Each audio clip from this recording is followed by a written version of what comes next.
ഇനി പറയുന്ന അവയവങ്ങളിൽ ഇടതിനേക്കാൾ വലുതായ അവയവം ഏതാണ്? ഓപ്ഷൻ എ കണ്ണ്, ഓപ്ഷൻ ബി കാത്, option C kidney, option D കാൽവിരൽ, ഓപ്ഷൻ ഡി ശ്വാസകോശം. ശ്വാസകോശം എന്ന് പറഞ്ഞാൽ മിമിക്രിക്കാർ പോലെ ശ്വാസകോശം സ്പോഞ്ച് പോലെയാണ്. അദ്ദേഹം ഒരിക്കൽ കോമഡി ഉത്സവത്തിന്റെ ഫ്ലോറിൽ വന്നു. ഗോപൻ സാറല്ലേ എങ്ങനെയാ പറയുന്നത്? ശ്വാസകോശം സ്പോഞ്ച് പോലെയാണ്. വായു ഉള്ളിലേക്ക് വലിക്കുവാൻ രൂപപ്പെടുത്തിയിട്ടുള്ളവ.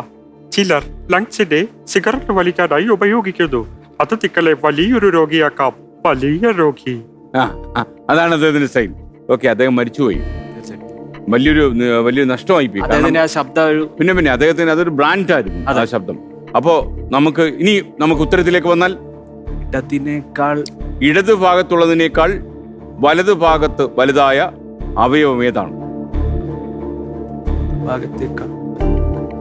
ഈ അവയവങ്ങളിൽ ഇടത്തിനേക്കാൾ വലുതായ അവയവം വലതാണ് വലുതല്ലേ? വലുതാണ് വലുത്. 2 ലക്ഷത്തിന്റെ ചോദ്യമാണ്. കുറച്ച് കോസ്റ്റ്ലിയാണ് ചോദ്യം. കിഡ്നി. ഇനിയിപ്പം സമയത്തിലേക്ക് നമുക്ക് പോകണം. കിഡ്നി സൂക്ഷിച്ചു പറഞ്ഞില്ലേ കിഡ്നി അടിച്ചു പോകും. 1 ലക്ഷം ഉണ്ട് കയ്യില്. ഭാഗ്യമുണ്ടെങ്കിൽ അത് 10,000 ആവും. കുട്ടേട്ടന്റെ പിടിവള്ളിയൊക്കെ തീർന്നു അല്ലേ? കഴിഞ്ഞു. ഇനി എന്റെ ഒരു പിടി, അതേതാണെന്നറിയോ? അത് മണി ഷെയറിംഗാ. മണി ഷെയറിന്റെ പ്രത്യേകത എന്താണെന്ന് ചോദിച്ചാൽ, നിങ്ങൾക്ക് 2 ഉത്തരം സംശയം ഉണ്ടെങ്കിൽ ഈ 2 ലക്ഷം പകുത്തു വയ്ക്കാം. പകുത്തു വെച്ചാല് അതിൽ ഏതെങ്കിലും ഉത്തരം ശരിയായിരിക്കുമല്ലോ. അപ്പൊ പകുത്തു വെക്കുന്നതിൽ ശരി ഉത്തരം പറയുന്ന അതിൽ വെച്ചിരിക്കുന്ന എമൗണ്ട് എത്രയാന്ന് വെച്ചാൽ അതുകൊണ്ട് അത് നമ്മുടെ ഒരു പിടിവള്ളിയാണ്. പക്ഷെ തെറ്റിയാൽ ഒന്നും കിട്ടാതെ 10-1 ജസ്റ്റ് വണ്ടിക്കൂലിക്ക് തികയും. മുന്നോട്ട് പോകാൻ പറ്റില്ല എന്നുള്ളതാണ് ഏറ്റവും വലിയ പ്രശ്നം. ഇപ്പോഴും നമുക്ക് അച്ഛന്റെ വിവരം നടന്നാലോ? അങ്ങേക്ക് ഇതറിയാമോ?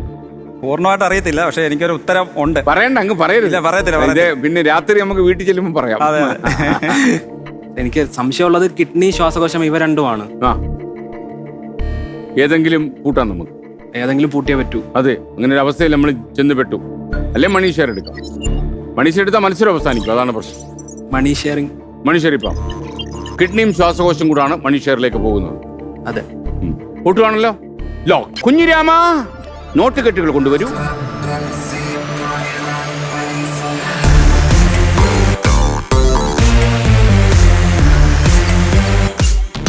അപ്പൊ എത്ര വെച്ചാ വെക്കാൻ ഉദ്ദേശിക്കുന്നത്? Option C and E, kidney and ശ്വാസകോശം എന്ന് പറഞ്ഞാൽ ഞാൻ നോട്ട് പറക്കി തരാം. കിഡ്നിയില് എത്ര വെക്കണം? 50,000 വെക്കാം. 50,000 വെക്കാം. മതി. ഇത് 3 അങ്ങോട്ട് വെച്ചോ. കിഡ്നിയിലേക്ക് വയ്ക്കൂ. എന്നിട്ട് കിഡ്നി വെച്ചൊന്ന് പ്രാർത്ഥിച്ചോളൂ. അപ്പൊ 50,000 വെച്ചു. ഇനിയിപ്പോ ഈയിലേക്ക് 1.5 ലക്ഷം വെക്കുകയാണ്. ഓ എന്റെ പൊന്നെ, എന്റെ നെഞ്ചു പറയുന്നു. എന്റെയും അല്ലേ? ഇതെല്ലാം കണ്ടും കേട്ടും അവിടെ ഒരാൾ ഇരിപ്പുണ്ട് അല്ലേ? അപ്പൊ ഈയിലേക്ക് വെക്കൂ. കൺഗ്രാറ്റുലേഷൻസ്. ഈയിലും വെച്ചു, അതുപോലെ സിയിലും വെച്ചു. കുഞ്ഞിനെ അവിടെ നിൽക്കട്ടെ. കാര്യം ബാക്കി നോട്ടെടുത്ത് വെക്കണമല്ലോ. 2 വെക്കേണ്ടി വരത്തില്ല ഇപ്പൊ തോന്നുന്നത് 2 അല്ലെന്നാണ്. ശുഭപ്രതീക്ഷ വെക്കൂ. എന്തായാലും നമ്മൾ വെച്ചു, നമ്മൾ പൂട്ടി. ഇനി കഴിഞ്ഞ കാര്യത്തെ കുറിച്ച് ആലോചിച്ച് ദുഃഖിക്കാതെ മനുഷ്യ. തീർച്ചയായിട്ടും. ഓക്കെ. താങ്കളുടെ പേരെന്താന്നാ പറഞ്ഞേ? ഹാരി നിയാസ്. ഞാൻ ആത്മവിശ്വാസത്തോടെ പറയാനാ പറഞ്ഞത്. ഞാൻ ഹാരി നിയാസ് ആണ്. ഹാരി നിയാസ് ഒരു തീരുമാനം എടുത്താൽ പാറ പോലെ അതിൽ ഉറച്ചു നിൽക്കും. തീർച്ചയായിട്ടും. പാറ ആരും പൊട്ടിക്കാതിരുന്നാ മതി അല്ലേ? ഓക്കെ. അപ്പൊ ഒരു കാര്യം ചെയ്യാം. താങ്കൾ പറഞ്ഞ ഉത്തരം കിഡ്നിയിൽ 50,000 വെച്ചു. ശ്വാസകോശം സ്പോഞ്ച് പോലെ ആയതുകൊണ്ട് അതിൽ താങ്കൾ 1.5 ലക്ഷം വെച്ചു. അപ്പോ ഹൃദയമാണ് പ്രശ്നം അല്ലേ? ഈ അവയവങ്ങളിൽ ഇടതിനേക്കാൾ വലുതായ അവയവം ഏതാണ് എന്നാണ് ചോദ്യം അല്ലേ? അപ്പോ ശരി ഉത്തരം ഹാർട്ട് ബീറ്റ്.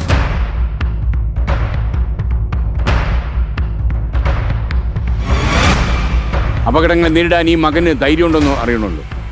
140 വേണമെങ്കിൽ 50 ക്രോസ് ചെയ്യും. ഇനി ഇടിക്കല്ലേ ഹൃദയമേ ഇങ്ങനെ അല്ലേ?